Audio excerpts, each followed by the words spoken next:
Hello, I am Editor Than Mai. I will provide you with the latest information of the day.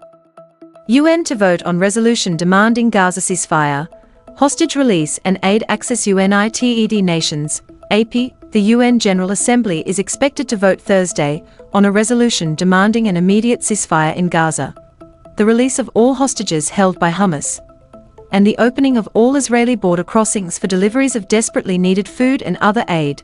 The resolution, drafted by Spain and obtained Wednesday by the Associated Press, strongly condemns any use of starvation of civilians as a method of warfare. Experts and human rights workers say hunger is widespread in Gaza, and some 2 million Palestinians are at risk of famine if Israel does not fully lift its blockade and halt its military campaign, which it renewed in March after ending a ceasefire with Hamas last week. The UN Security Council failed to pass a resolution demanding a ceasefire in Gaza and calling on Israel to lift all restrictions on the delivery of aid.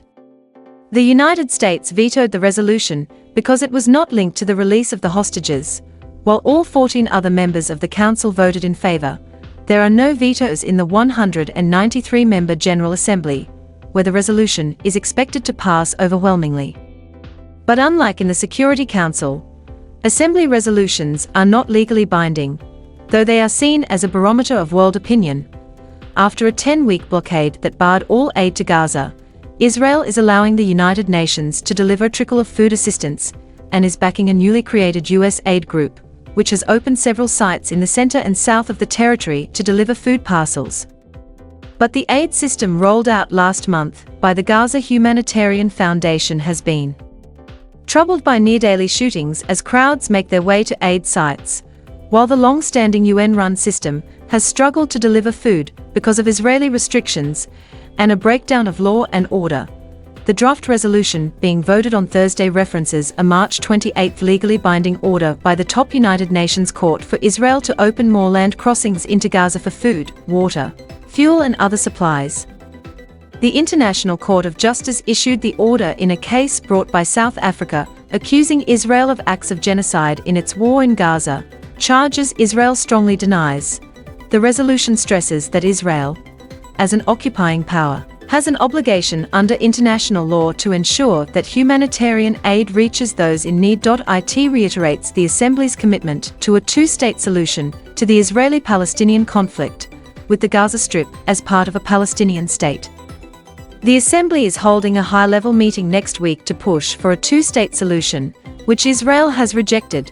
The resolution supports mediation efforts by Egypt, Qatar and the United States, aimed at implementing a January ceasefire agreement. When the US vetoed last week's Gaza resolution, Acting Ambassador Dorothy Shea said it would have undermined the security of Israel and diplomatic efforts to reach a ceasefire that reflects the realities on the ground. Like the failed Security Council resolution, the resolution to be voted on Thursday also does not condemn Hamas' deadly attack in southern Israel on October 7, 2023, which ignited the war, or say the militant group must disarm and withdraw from Gaza. Both are US demands. The Hamas-led militants killed around 1,200 people, mostly civilians, and took 251 hostage. About 55 hostages are still being held. Israel's military campaign has killed over 55,000 Palestinians, according to Gaza's health ministry. It says women and children make up most of the dead, but doesn't distinguish between civilians and combatants. Israel says it has killed more than 20,000 militants, without providing evidence. Please like and subscribe to wait for the next information. Goodbye and see you again.